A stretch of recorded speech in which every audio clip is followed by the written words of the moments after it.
Hello and welcome to Clusters. How do you feel when you've done someone a good turn or been nice to them and they turn around and throw it back in your face? When someone repays your good with evil. We're not talking about when you did something for them and they didn't even notice or just didn't respond enthusiastically enough.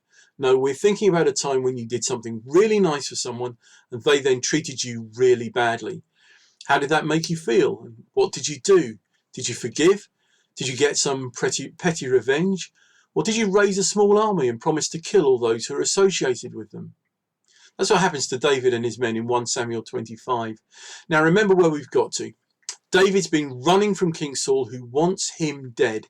But then last week we had a situation where God placed Saul unknowingly at David's mercy, but David refused to kill him, only cutting a piece from his robe to prove later that he'd had the opportunity to kill Saul and take the throne from him, but hadn't done so. As a result, Saul has called off his hunt for David, for now.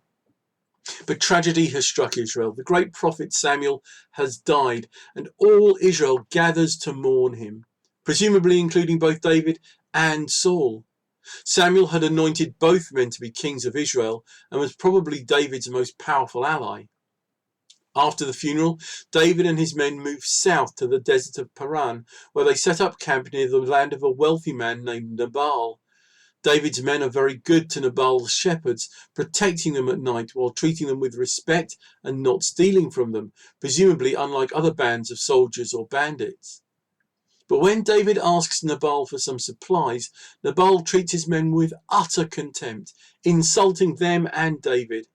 And so David arms 400 of his men and takes them to fight against Nabal and his men, intending to slaughter them. And so notice how throughout this story we have the emphasis switching between good and evil.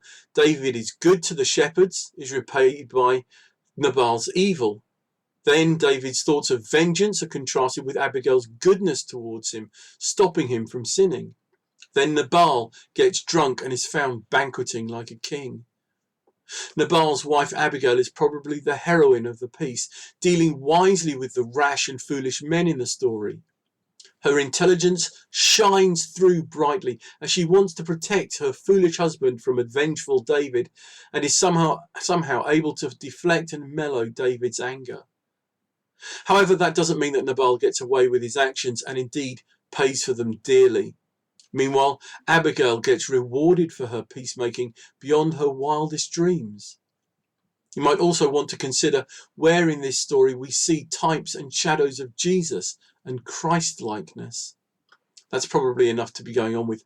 I hope you find the questions helpful and have a great cluster.